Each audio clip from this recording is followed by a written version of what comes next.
Hello, Scream Demons, and welcome to the Screams from the Basement podcast with Sam and Casey. I'm one of your co-hosts. I'm Casey, And I'm Sam. and today we And are joined.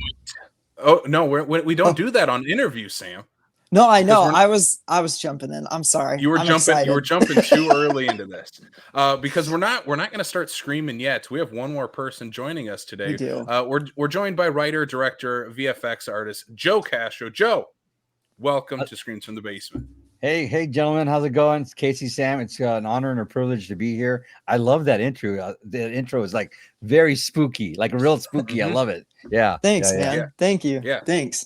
Yeah. Sam actually did the music for that. Oh It's wow, Yeah. very nice. very Yeah, spooky. yeah. Thank It's you really so spooky. much. Yeah. Appreciate that. When it was playing, I was like really kind of humbled and like really enjoying the moment. As cliche as that may sound, I'm like, yeah, this is the life of a horror filmmaker. Yeah. Like a sci-fi horror film. This is great.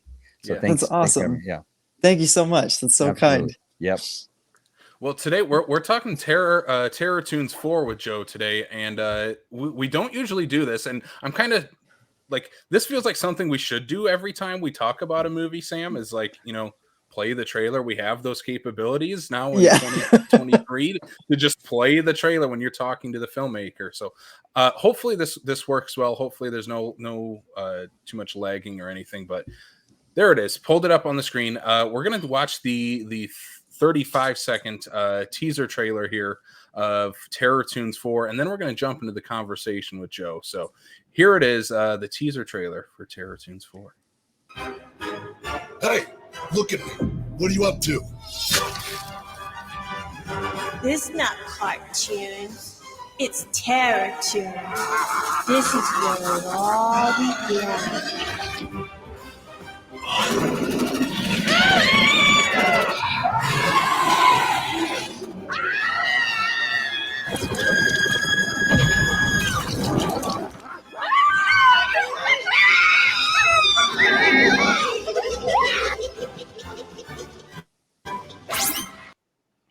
Right on. Thanks for Yeah. sharing that. Yeah. Absolutely. Most people don't realize that, but like for a filmmaker to cut their own trailer is probably one of the most difficult things for them to do. And so, good thing my husband is Especially a like- 35-second teaser, because I know we had this conversation with filmmakers all the time. No one ever wants to cut anything out, right? So to do Well, 35 seconds of your movie, yeah. that's incredible. Well, I figure, like just give them something to taste. You know what I mean? Because who wants to sit through like a 2-minute trailer anymore? Just give them a little taste, and then if they want to come eat, they will. And that's exactly what that teaser trailer is all about. So, yeah. Hell yeah. It's really fun watching it after having seen the whole movie too, because there's context for a lot of those gory moments, and I don't know. Yeah, just made me giggle and laugh a little bit, remembering some of the more gleefully disgusting moments. I always try to preface describing the movie when someone goes to watch it with, I hope that you see something that you've never planned on seeing before. Yeah. Did we accomplish it, Sam? Yeah, absolutely. Okay, Absolutely. good. Yeah. There were multiple moments in this movie that I'm like, yeah, I didn't expect it to go from that point to that point. Okay, cool. Right on. Great stuff, man. Right on. Yeah, this is going to be a fun interview because Sam watched this because he works awesome hours. I work terrible hours and didn't have time to watch this yet. But I've seen this trailer a couple times now, and I'm stupid excited to watch this. So we're going to come from two different perspectives talking about the movie. One of us has seen it, one of us has not. So for people who are on my side of the coin, Joe, what is Terror Toons, the franchise, the series, about? And then Terror Toons 4, like, let's jump into that, because like you were telling us beforehand, that was a 10-year journey to jump into this one. Tell us a little bit about like the history of Terror Toons and how we got to now the fourth film. Okay, excellent. So I just want to start off by saying thank you for having me on the show. And I also want to say to anybody who's watching the show, if you want to know what we're talking about in advance, maybe go and check out terrortoons.tv right now. You can watch the trailer again there. You can see some of the other movies that are in the franchise there, and you can get an understanding of what we're really talking about. People ask me all the time, is Terror Toons cartoons? And it's Kind not. of. It's Terror Toons. It's its own style of horror. It's like its own subgenre, and anything that I've noticed over the years, like Steven, my husband, and I, who we own the franchise, we'll see something and we're like, that person has got to have seen Terror Toons, or that person got to have seen Terror Toons. Like was it Matt Growing from The Simpsons? He like personally bought a copy of Terror Toons 2 from our website. That's awesome. And I know that also Seth MacFarlane bought a copy as well. So it's so I know that our movies have influenced many other industry types, and I'm very grateful for that. But Terror Toons is basically, the original concept of Terror Toons is the devil makes these cartoon. The devil's sick, right? The devil's twisted. the devil's super sick. So he's like, what's the most evil thing I can do? I can corrupt the lives of children. How can I do that? So the devil makes these evil cartoon characters that are on a DVD, and if you select on the option when you're watching the DVD, it says Terror Toons Live. If you select it, they actually come out of the TV into the real world, and they kill you using cartoon weapons, but you die for real. It's not like a cartoon where you just get up and start again. And so that was the concept of the first one. And since the first one, each film in the franchise, there's 4 of them now. Actually, there's 5 of them if you consider Terror Toons 1.5, which is also, it was an extra on Terror Toons 2. Nice. Each one has like evolved into its own kind of weird cartoon universe genre, and that's the same with the fourth one. The fourth one is an anthology film. It's got 4 stories in it, and we even have like a little opening to the fourth one, which is kind of like, if you go and watch like a Disney movie, how Pixar has like a short cartoon at the beginning of the film. Yep. We did that in the beginning of this one. That's what the purpose of a short film we made called Attack of the Killer Bees is. That's what that's all about. Yes. So, yeah, but there's 2 villains, and there's 2 main villains in the cartoon franchise, Dr. Carnage and Max Assassin. Dr. Carnage is like the evil scientist that the devil made, and then Dr. Carnage invented his sidekick, which is Max Assassin. It's like a little chimpanzee he transformed into like this brutal killing machine monkey. And so if you see like this green evil cartoon doctor, that's Dr. Carnage, and then Max Assassin's like this giant purple ape that's kind of like got like a Frankenstein kind of head, where he's had surgery done on him by Dr. Carnage. And they just like to they just kill people for fun, and try to like destroy the minds of children all over the world via the disciples of Satan from the first film, basically. So what real cartoons do is try to corrupt the youth of today. This is what your movie does as well. I mean, I mean, to be honest with you, I was like thinking, like, like some of the cartoons that are on the Cartoon Network today are even more depraved and demented than some of the stuff that we've done. So, but we always try to. Whenever I make a sequel in the franchise, I kind of stuck to the idea. I never wanted to make the same movie twice. Mm-hmm. So that's why each movie is a little different. Like the fans of the first film are their own like version of the fans, and then there are fans of the second film that aren't the same in caliber as the fans of the first film. They're a whole different. I think they're a little sweeter, a little nicer. The fans of the first film are like darker or more demented. But then the third film is just I think the third film is actually the darkest one of them all. And then the fourth film we try to come back to the original film, and we have a story in it called Dr. Carnage Origins, where I try to do maybe kind of like an updated, more horror version of the original film in a short condensed thing. But it's hard to please the fans of a sequel, and especially if you're doing something different. It's just super hard. But I hope that we've made something that's entertaining. We're not trying to win an Oscar. And the thing about cartoons, if you notice, there's no fluff in a cartoon. You know what I mean? It's just like all cartoon, right? It's all action. There's no boring spots. And that's what I try to do with the film. It's just all action the whole time. There's a manic energy throughout this movie that just never stops. It's right on. Job well done. It is. It's like It's like watching a demented, like fucked up Saturday morning cartoon block. Right on. You know, like it brought me right back to like waking up Saturday mornings at, you know, the crack of dawn. Nice. Yeah. I was like, I should have a bowl of Cookie Crisp right now. That's so amazing. You totally got it, because that's why we did it as an anthology, and the interlude is switching the channels. It's just like when I grew up, cartoons were 30 minutes long, you know, and, and then each one you'd go from like, there was like an animated version of Godzilla, and then you go Bugs Bunny, and I think there was Captain Caveman on, and you know, and so it's like all these different. There was also one show called The Laugh Olympics, which was a Hanna-Barbera cartoon. If you've never seen it, you should Google it and check it out. There's some weird cartoon. I mean, the stuff they did back then was just as weird as my stuff now. So you know, cartoons can be very strange. I mean, I like what's that cartoon? The Teen Titans. The Teen Titans Go. Yeah.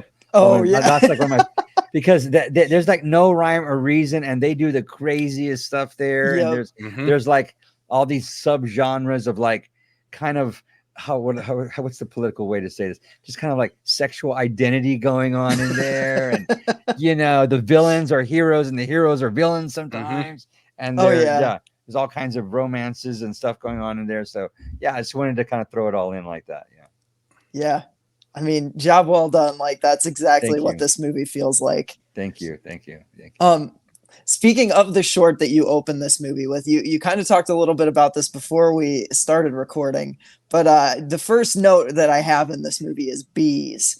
And take me through, you have a bee attack movie, Attack of the Killer Bees, that starts this, and it's all set to classical music.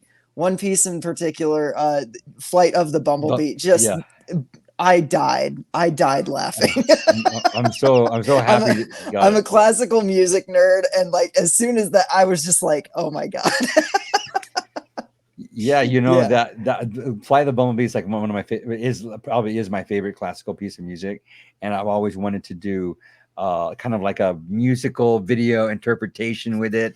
And back in like 1994, I explained this to you guys already. There was this techno track that I recorded off the radio. I grew up here in LA. I'm from South Texas, but I came to LA by myself to pursue a career in filmmaking. And they had these great like late night, all night weekend like techno stations. They had this one called Mars FM, and it was like, you know, like Mars, right? You're in Mars, and it's like out of this world. And they played this track called The Swarm, and it was like literally a techno song, and the beat was like to these bees going boo, boo, boo, boo, like that, you know. and I took that track and I edited this music video together from this low budget Roger Corman movie called The Bees. And then years later, I went back to like look at it because I loved it so much that I wanted to like kind of fix it up a little bit. And as I got into, and as I was learning After Effects, this was like 10 years ago when we did this, as I was doing After Effects and was trying to like spruce up some of the shots in it, I realized, hey, I could remake this whole thing and just totally blow it out of the water and set it to classical music. And that's what we did. And yeah, it's probably my favorite piece of the whole film. Don't tell anybody, but you know, it's like only because like literally the entire thing was made on my desktop, and there's a couple of video shots in there of friends, but most of it is animated people and animated bees and you know, stuff like that. And you know, when you have complete control over the vision, like without any sort of outside input, I had control over the camera angle, control over the actual performance of the characters in it, control over everything. You get this really purist vision, and I think it works very well in Attack of the Killer Bees. It's I think it's 6 minutes long or 5 minutes long, and I had a poster made about it, and it said everything you love about a science fiction action movie, a 90-minute science fiction action movie in 5 minutes. Yeah, that's what it is. So if you don't want to watch a 90-minute science fiction action film, you watch this because it's just jam-packed with that in 5 minutes. Yeah. Yep. You even kind of bookend the movie with like 50s animal revenge type of the bookends of this movie were entirely my shit. I loved it. Are you talking about the clucking? The clucking, yeah. Now, we're my husband and I were talking. There's also a pizza at the end of the film. I don't want to give too much of it away, but we were originally going to call it the Rocky Horror Chicken Show, but then we ended up calling it we ended up calling it The Clucking because it sounded more like a horror film, The Clucking. And yeah, I think it works quite well. But we shot The Clucking literally in one day. The whole thing really? was the whole thing was in one day in our garage. What? We did a couple of shots downtown in the evening, but we had some guests from out of town. We went down there shot, but it was all done in one day. Yeah, that whole thing was done. And some of the shots were just done like, you know, after the fact. We just, you know, because I shot that in 2012, and then we put the movie together. Excuse me, we edited it in, I guess, 2021, 2020, yeah, 2022. In 2022, Okay. I edited that. So there was literally a 10-year span between the time we shot the stuff for The Clucking and then put it together. But yeah. That's awesome. So kind of walk us through that, like as an independent filmmaker, what's it like working on a project for 10 years, working on parts of it, you know, like you said, 10 years ago, you know, the edit a year or two ago. What's that process like for you, like from your perspective of putting the movie together? Well, during that 10-year span, I actually directed another science fiction horror feature called Xenophobia with my husband, and we put out a feature-length documentary too, and then I had to have a very intensive career with special effects. So there was plenty to do in the meantime. But basically, what happened was in 2012, I shot Terror Toons 3, 4, and 5 back to back over a period of a year and a half, 2 years. And what happened was there was a portion of it that Brinke Stevens, the Scream Queen Brinke Stevens, directed, and it's titled Personal Demons. It's the second story in the anthology in part 4. And she did such an amazing, beautiful job that I wanted her to have her own. Brinke is a close personal friend of mine. I've known her since I was 15 years old. And so first of all, we shot the entire thing on a green screen, in like a 10x10 green screen in our garage. And there's like scenes where like she's running through graveyards, and she's in an old Victorian mansion in the woods, and there's even a scene where like they're in like a skyscraper in Hollywood, on Hollywood Boulevard, in an office. There's shots of her like driving in a pink Cadillac down country roads, and we shot those that all. Shots are so good. Oh, thank you. We shot that all in a 10x10 screen in my garage. So that's so great. Was that like, I mean, obviously part of that was like maybe budget choices, but like how much of that was intentional? Because it kind of sells the Toons part of Terror Toons. That's right. It feels like you're basically using cell animation with live action people just in front of backgrounds. It's kind of cool. So when I approached Brinke about the project, I said, Brinke, just write the script as if you had an unlimited budget. Write it like you had a limited budget. Yes. I don't care whatever you want to see, write it down. And that's how she wrote it. And then I said, we'll figure it out as we go along. That's we just made it up as we went along. And but during that time, I was teaching myself how to use the green screen correctly. I mean, like there's scenes where Linnea Quigley from Eternal Living Dead is sitting on a couch in an office building in Hollywood, and Brinke is sitting on the couch with her, and not even the couch was there. It was just 2 green apple boxes they were sitting on. So I was teaching myself how to do this stuff as we went along. And I guess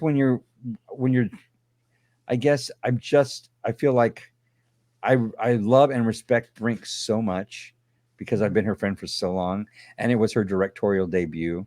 I didn't put a time frame on when it had to be done. I just knew I wanted it to be beautiful and amazing for her. And that's what really carried me to do that. It took us 4 years to edit that portion of the film. Oh, really? Yeah. We shot it in 2012 and we finished it in 2016. Just Personal Demons alone. I mean, there's scenes in an insane asylum when you're looking through a little window and the insane asylum people. All that was done on the green screen. With Debbie Rochon too. And Debbie Rochon's in that. Yeah. And also Billy Butler's in that. I don't know if you noticed. Yes. Billy Butler's the guy at the gas station. Yep. Yeah. So Billy came out, and I remember it was raining and I could hear the rain in the garage, and we're like, should we wait for the sound? And like got Billy Butler here, and I was like, we got to get going. If you listen closely, you can hear a little pitter patter of rain during his scene. But awesome. We shot the whole thing in I think we spent 5-6 days shooting that, And there were Nice. exteriors to like an old Victorian mansion we shot for that story. There's a place here in Los Angeles, over in Pasadena, and it's a landmark neighborhood area, and it's basically like 6 acres of property with like 7 houses on or 7 buildings on it. And there are these like old Victorian like buildings. One house is literally shaped like an octagon, but people rent it out all the time. Like movie crews rent it out all the time, and it's also like a historical site. So you can pay like $20 to go and like walk around the houses. So we just paid like $20, and we went over there one day and took our little camera and like shot like walking this. And Disney was there shooting a scene in front of one of the houses. So Disney had doctored up this old Victorian house to look like it was a spooky haunted house with like newspapers in front of it and leaves and vines growing all over it. So I just went squawk up there to the house, and that's how we got That's that. awesome. So, I mean, it's one of the advantages of living in Los Angeles, And if anyone asks, you just say you're part of the Disney crew. They're not going to know any different. They people here they're like into themselves. They're thinking about themselves so much they're not paying attention. Yeah. So they're just confusing. So. And if they ask, you just gotta be like, I'm with the mouse, Yeah. It was, I remember it was great. She's like, oh my gosh, look, it's perfectly set up. I'm like, yeah. And they're over there shooting that. So you walk up there and you get that and the shots. We try to shoot some stuff in the houses, but they were watching us. But everything else was done on green screen. There's a couple of shots that are completely. There's a scene where she's sitting in a garden, and that's just shot in my garage. Nice. So I kind of love that. Like that's so cool. And it's neat to see indie film like expanding upon like the tools that we have, like because these tools are becoming like widely usable for anybody, and it's just, I don't know, it's cool to see people just going for it and being like, we can CGI anything. Why would we just and also using the tools like to your genre, like like using it in an artistic way, but also like I remember a time as a young filmmaker, like when I was like 12 and 15 years old. Like my parents bought me a video camera when I was 12 years old. That was 1982, just in case you want to know. And like no one told me that doesn't look right. That looks cheap. that doesn't work. My husband says there's a terminology in the television world where they say, when they're watching like an edit and they're like, that doesn't track for me. It's what like, no one told me that stuff, So, and it's the same when I'm working independently with my family and friends here in LA, no one tells us you can't do that. That doesn't make sense. That doesn't look right. And I think if we can get back to filmmaking that way, it would be for the best of everybody, Absolutely. Yeah. And also it's difficult to make something that's truly, it's difficult to get people to accept something that's truly original. Yeah. See, and that's kind of what Terror Toons is. And it's always hard, always hard getting someone to try something different, eat something different, right? Can you imagine watch something to accept something different? And that's kind of what Terror Toons is all about, But new things can be scary. Yeah. The genre to do that in is horror, though, because horror fans, I know obviously you're a horror fan yourself. Like we accept everything. We love everything, and we take it on. And there's truly no other genre. The weirder the better, right? Yeah, exactly. The stranger the better, right? Yeah. Like in the first Terror Toons, there I had this porn actress. Her name is Lizzie Borden. Play this like the younger sister of the lead actress, and no one really. Everybody like pointed it out that it was a full-grown woman playing a little girl, but no one it didn't bother anybody. Yeah. And then the mother in the first film is a female impersonator, and and the father is like just nice, regular, straight, whatever guy, and no one batted an eye because it was just this strange cartoon thing. And so I try to incorporate that into each one of my Terror Toons films. So if that stuff bothers you, then Terror Toons is absolutely not for you. You're gonna see things that you never thought you were gonna be forced to see. I'll tell you that much. Yep. Yeah. I saw some bodily fluids in this that I'm not used to seeing in most movies. Yeah. I'm kind of like one of those directors that when we get to set and we get real comfortable with stuff, I'm like, well, we start creating, and then I'm like, well, can you do this? Well, can you do this? Can we do a little bit of this? And that's how magic is made sometimes. You just kind of go with the flow. Yeah, absolutely. Let me ask you this then, from an FX artist perspective. Then you're talking about, hey, can we do this? Can we do this? What's your favorite thing you've ever done, special effects wise? Yeah, that's a good question. Like, okay, there are 2 shots in Terror Toons 3 that are my all-time favorite, special effects I pulled off, and most people will never see it. Most people don't know about it. But there's a scene where in Terror Toons 3, there's a scene where it's kind of like the social commentary of Terror Toons 3 is it's about bad cops. And there's these 3 evil cops in the film, and they're like the 3 pigs, 3 little pigs, 3 pigs. It's kind of like it's got the main story is Little Red Riding Hood. His name is Red. It's a guy, and he's best friends with the big bad wolf. And so there's Wolf and Red, and they're like minding their own business, and these 3 corrupt cops are like giving them a hard time. And at one point they fight the cops and they kill the cops. There's a scene that happens, and they have to get rid of the evidence. So they put the cops, chop the cops up, and they put them in this giant pot to cook them to make soup, because they're gonna have to eat them in order to get rid of the evidence.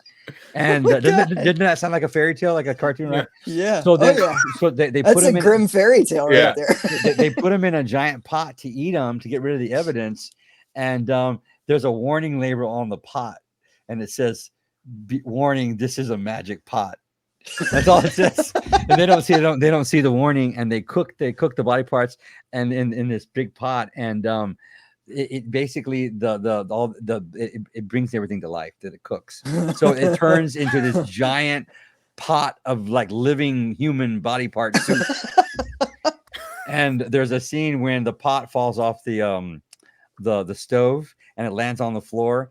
And then all the body parts come together, and they rise up off the floor as this big, like, swirling mass of like blood and body parts. And it was done in my kitchen, which is right behind me back here. But it's like one of my all-time favorite shots because it worked so perfectly.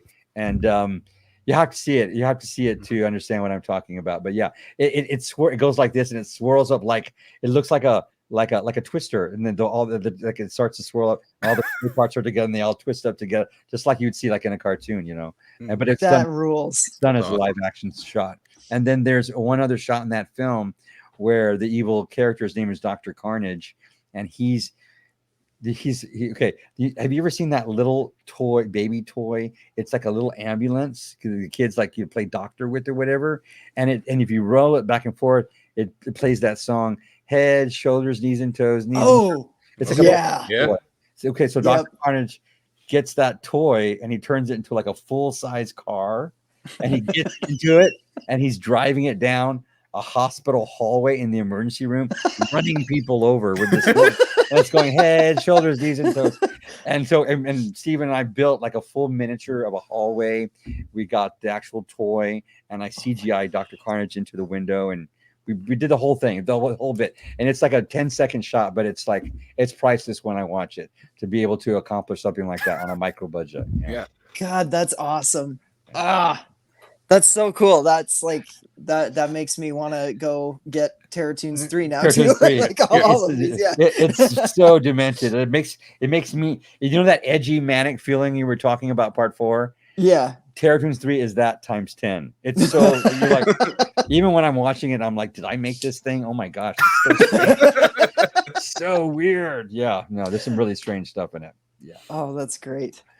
You mix like CG and practical quite a bit. I think when you first reached out to Casey and I, at least in my like knowledge of you, I was thinking of like a lot of makeup and prosthetics and things like that. But watching Terror Toons 4, like you do a lot with CG as well as practical. In a lot of instances, it looks like you meld the two.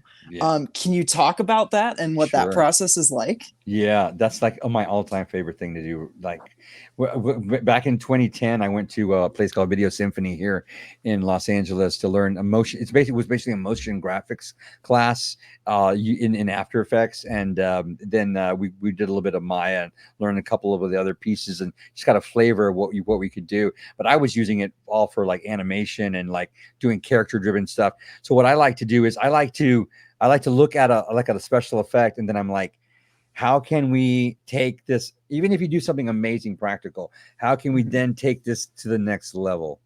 You know, like what can we do that will like really kind of like shock the hell out of the audience, right? And like for instance, there's a scene, there's a brand new movie that just came out. It's called Saint Drogo, and it's the article. There's an article about it in Fango right now. There's a scene in the film at the beginning. There's also one at the end, but I'm not going to tell you about the one at the end. But there's a scene at the beginning where a guy guts himself. He takes this piece of metal and he drags it across his stomach like this, and his stomach just opens up on camera, and it's part practical, part digital. And what I did was I decided, because I didn't want to use a fake body, I didn't want to use a prosthetic on his stomach either. I wanted it to be like, so like, how did they do this? So I used the blood tubing on the metal, and I had to drag it across his body. So there was real blood gushing out, right? But then I digitally opened up his stomach underneath the blood, so it's kind of diffused. And when you watch it, you're like, what am I looking at? Why is this guy cutting his stomach open? How is this happening? So that's like a beautiful blend of both of them, right? Yeah, absolutely. Like, or like if I make a fake head and someone's getting decapitated or something like that, I like to CGI the eyes of the actual actor onto the fake head, so they're going like, what's happening? Like I like stuff like that. There's a scene in a new movie called Scalper. It's a sequel to a movie called Nightcrawler. It's coming out really soon. It's directed by Chad Farron, and he's wanted me to do a scene where this guy takes his giant hunting knife and sticks it in the back of this guy's neck and rams it through his back of his neck, and it comes out his throat, kind of like Friday the 13th. When what's his name? Kevin Bacon gets the arrow through his neck, right? Except we're going to do it profile now. He's going to do it like this, and you want to see the knife going back. But now we're going to see it going through the back of his neck and coming out of his throat. So now there's like, well, how do you do that if the person has to be under the bed? So what I did was, and most people won't, you have to see it to believe it, but I used an entire fake body from here down, and I stuck the knife through it and come out the front, and then I CGI'd his head onto the body. So his Dang. like that, and you're like, what am I looking? How is this happening? And it looks it's so morbid because the body is being pushed forward by the knife, so it's going through the person, and you can't tell what's going on there. Like, it looks like we're actually murdering somebody. Yeah. That's awesome. There's a shot of a severed head in Terror Toons 4. Oh yeah. Where I'm pretty sure you do that because I watched it and I'm like, okay, how did he do that? Because that looks like, because the eyes make it real. Yeah, they make it real. Yeah, this portion of a human face is just so difficult to. When you watch if you watch a modern Marvel or Star Wars movie and they try to de-age someone or even recreate someone, that's the first thing I notice is always the eyes. So to take, real eyes and putting that into your prosthetics, I'm like, that's going to hide everything because I'm going to be looking into their eyes while something's getting rammed through their throat or exactly. Yeah, I know what shot you're talking about. Mike. There's an action movie star. His name is Mike Ferguson, and he becomes a Max Assassin in part 4. And I actually use I used 3 different techniques to do that decapitation. The first technique is the old cut out hatchet. And I stuck it on his throat and then pulled it away, right, for when it goes in. And then we actually use a complete fake head and shoulders when the head comes off with the blood coming out of the neck. And then we cut to the guy holding it. And then it's actually Mike's head that's been CGI'd. And I actually put a practical effect here around his neck so you can see a little bit of the flesh. You never want to do. I never want to do it entirely out of CG. You want to be able to start with something practical and then maybe put a little CG on top of it, but never building it all from CG. It's the real technique. Yeah. It worked. That shot looks great, man. That shot looks great. Thank you. I live for that stuff. I live for because when we had the screening here in LA, because like when you go to a movie screening here in LA, everybody's so damn jaded. It's like, it's like trying to impress somebody who lives around it all the time. They're not impressed, but no one was expecting that. Like they weren't expecting it to go. Okay, one effect, and then you pour another effect on it, and then you see another effect of the same effect. You're like, oh my god, they weren't expecting that. So I got a good reaction. So I'm glad you saw it and you were able to appreciate that. Yeah, absolutely. We've talked about Terror Toons. I do have a question about another thing that you worked on, The Barn 2. I love both of these movies. They're two of my favorites, and I love The Barn 2. And part of that is like the character design is so vamped up in the second part. And then I found out that you are in fact the one that did the new character design. Can you talk about like redesigning those characters and recontextualizing them for the sequel? Because I mean, yeah, I love those characters. They're great. Absolutely, and I'm sure Justin Seaman and Zane Hirschberger will be happy to hear you say that. So just to let you guys know, I'm actually a super fan of the first film.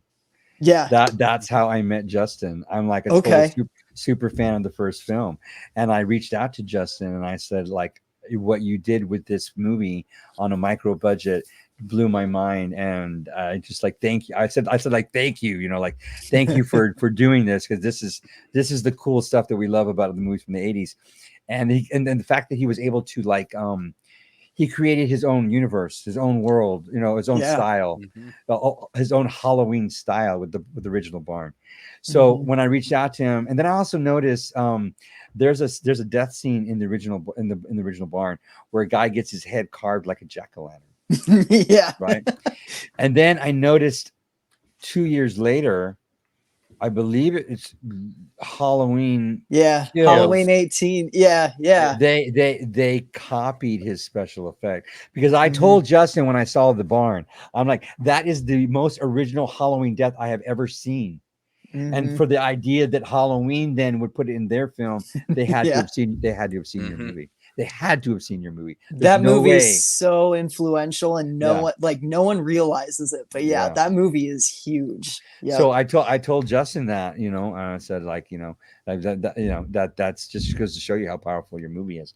Anyways, and then after we became friends, because he realized I understood his film, and he asked me to design a new version of the villain. It's sort of not really a new version, well, sort of kind of like an updated version of the villains for the first film. And I was totally blown away and honored by that. And when I did them, I wanted them to be like classic Halloween characters, but I also wanted them to be like pure evil. I wanted them to like kind of have this kind of like evil kind of look to them. And Justin worked closely with me. I think we spent at least almost a year designing the characters. Like I sculpted the pumpkin. We went through a couple of different designs, and then I spent like about a month and a half, 2 months just doing the pumpkin, and then I molded the pumpkin. Then we moved on to the scarecrow, and the scarecrow is based on I was influenced by a couple of old Halloween masks from my childhood that I found online. I googled these like really super old, like from like the 1970s, these old Halloween masks around. I was like, what about we put like kind of this and the kind of this kind of style?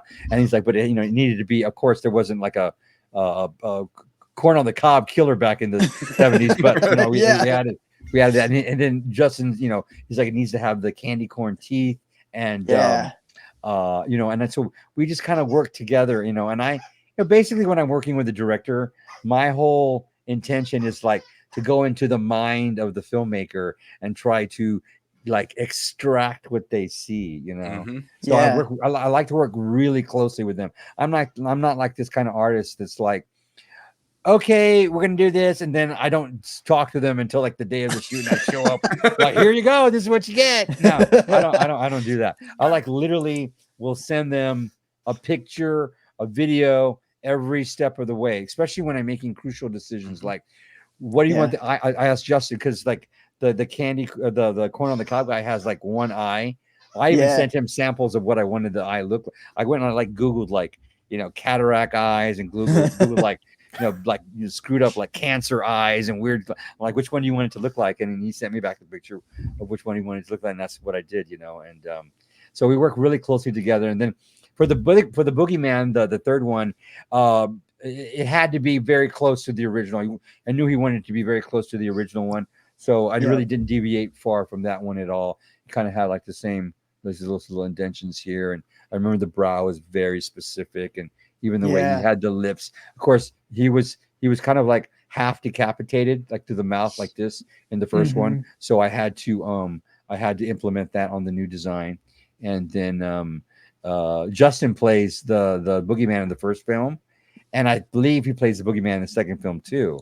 Okay. So but he had to get in and out of it like fast, right? Yeah. So in the second film, it was a pullover silicone mask, and he doesn't know it, but it's the first time I've ever made one. When I made it for that, no, I told him, I said it's the first time I've ever made a full pullover silicone mask, and I did it for him on his film. And I taught myself how to do it. This was what, 2017, 2018, I don't know, 2019. And so I made one. We made it. He sent me his live cast, and I made one that fit him. And I kept going, how does it fit? How does it fit? I didn't know how it would fit. It fits like a glove, is what he said. And then of course, lastly, if you get a chance to see the Barn 2, there's a scene where at the end where all of the 3 lead villains come together and they make like a super demon. Yeah. And he just let me do whatever I want with that. That one, he let me do what I want thing. So that scene is incredible. It's the super demon. Yeah. Yep. Yeah. So. Yep. I love those movies. I was so like, when I saw the Barn 2 on your filmography, I was like, yeah, this is, we have to get this guy on. He's great. And it was a real honor to go up there and work with them on the set. I was there for, I believe, 2-3 days on set, shooting all the zombie attack stuff. They had me coming. I think I did like 28 zombies in 2 days. And not only did I have to make the zombies, then I had to kill the zombies. Some people had to turn into zombies. Then I had to make the zombies. Then I had to kill the zombies. And it was a lot of fun. And Justin really knows how to delegate authority, which is a sign of a great director. I mean, you can micromanage and be like really hands-on, but to be able to have a big team and delegate authority correctly is a real art form. So, yeah. So. All right, I have two more questions to throw out before we end this. Okay. We have another sequel coming out to one of my favorite slasher movies that you worked on this time around. Speaking of those 80s slashers, the Mutilator 2 you got to work on. I've seen the trailer, but it's not out yet. I'm very excited for it to come out. What was it like to work on that? Because way back in the 80s with that original one, it's about the kills, as most slashers are, especially from that era. What was it like bringing your own flavor, your own taste to Mutilator 2? Yeah. Well, first of all, I'm a big fan of the first film as well. So to be able to work on it was amazing. One of the special effects artists from the original film recommended me to the director to be awesome. The special effects artist. Awesome. Yeah, that's awesome. Well deserved, man. Mark Shostrom recommended me to do it, and that alone was incredible. Super humbling, and I will forever be grateful for that. And then I want to say that the cast was stellar, did an amazing job, and I brought my assistant. He's my friend. He's my associate, special effect associate, Josh. Wazzy linked with me to go and do the special effects on set because he's a big 80s guy. So we had a blast. And I just want to say, you don't go see Mutilator 2 for the story. No, I didn't see the first one for the story. So Mutilator 2 is all about the kills. Yeah, and, that's awesome. I saw the screening of it recently, and I don't know if it was the complete final cut of the film. So all I want to say is I spent like 3 months producing all the kills. I did some of the most incredible work in my career on this film, and I can't wait to show everybody the behind the scenes and the special effects stuff. There's a lot of really amazing stuff I've done, and I'm not really allowed to talk about it. I know that Bud Cooper is very private about that right now, because I will say this: that all the kills have a theme. All of them have a theme to them. They're not like, so it's a, they all have like a theme going on, which is really cool and original. And that was Buddy. Yeah, no, I spent like 3 months, like, they were flying people to LA. I pick them up from Burbank and live cast them. And I made like, full silicone puppets of people that could move around for the kills. And there's a lot of really cool stuff in it. So I'm hoping that we get like an uncensored, uncut, unrated version of the film that is like a no holds bar with like just all the special effects. I don't care if it doesn't make sense. I don't care if the editing doesn't look well. I want to see all the gore, and so do the fans. And I'm hoping that's what we get, because there's a lot. There was a lot to be done. I think there's like 12 kills, or I think there was only like 5 or 6 in the first one, and there's like 12 or maybe even 15, or I don't know, something like that kills. Dang. In the film. There's a whole bunch of them in this one, so. That's awesome. I'm looking forward to. There's already been some reviews from the screening that we had in Las Vegas, where they had the world premiere. People said the kills were great, so I'm looking forward to it. Yeah, I heard those as well. So I'm definitely pumped to watch that when that finally comes out. All right, last question then. Okay, I'm gonna throw a little spin on this because I always like to throw this question out to our guests. Horror fans, we love our double features. So Terror Toons 4. What movie would you pair it with that's not called Terror Toons 1, 2, or 3? I see. That's a great question. That's a good question. Let me think about that for a second. Hey, Steven. Steven. Can you hear my dog? Yeah. He's trying to answer. That's like a Steven question. What movie would you pair Terror Toons 4 with as a double feature? Which one do we like to watch a lot? Do we pair it with? Which one? About the 4-man with the ghost story. I don't know if that would be that. No. Maybe not the best person to ask, I guess. To pair it with as a double feature. Man, I'm trying to think of something really nostalgic from my like childhood. I mean, in any anthology movie from the 80s would work, I think. Like something kooky and crazy from the 80s. Which one? Oh, maybe like Twilight Zone, the movie. Oh yeah. Something like that. It's some weird. Yeah, Twilight Zone. The one Sam mentioned to me was Creepshow 2, just because of an anthology film. Like, pair it with an anthology film from the 80s. Yeah. If you like your horror like a little weird, like it's a weird, it's strange. Okay. Yeah. If you like Scream, you're probably not going to like it. Right. Yeah. It's this one's out there. I think like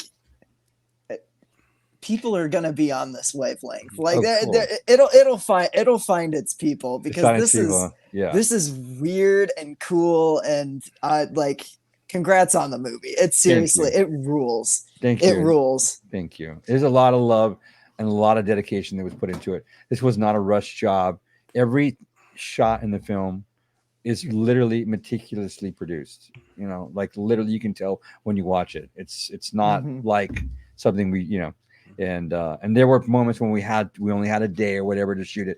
Most people don't realize this, but I shot the first Terror Toons in 3 days. Dang. And we shot the whole movie for $2,300 in 3 days on an Easter weekend, on a Friday, Saturday, and Sunday. And I remember on Sunday the birds were chirping. Monday morning we shot on Sunday. We came in like at noon, whatever, and we shot all the way till Monday morning, Monday morning, and the birds were chirping. The sun was coming. People were getting in their cars to go to work, and we're like getting ready to like squeeze a fire extinguisher to blow Dr. Carnage's head out. And I'm like barely awake, and he's like, "Action!" I remember it because the blood went off, and I wanted his blood to be candy apple red in the first film, and the hose slipped and sprayed everywhere all over the set. Like, that's what happens at the very end of the day when you're tired. So that's why we took 10 years to do this film, because everything about it is meticulously done, and we poured our heart and soul into it. And I'm hoping that everybody come to it with a completely open mind, and be prepared to see some things you've never seen before, and it's just a lot of fun. There's some horror in there. It's not really a comedy. It's not really campy because it's kind of dark and sick, and but there's some camp in it, and if you laugh at the stuff in it, it's because you're twisted, and you're because you're sick and demented, and yeah.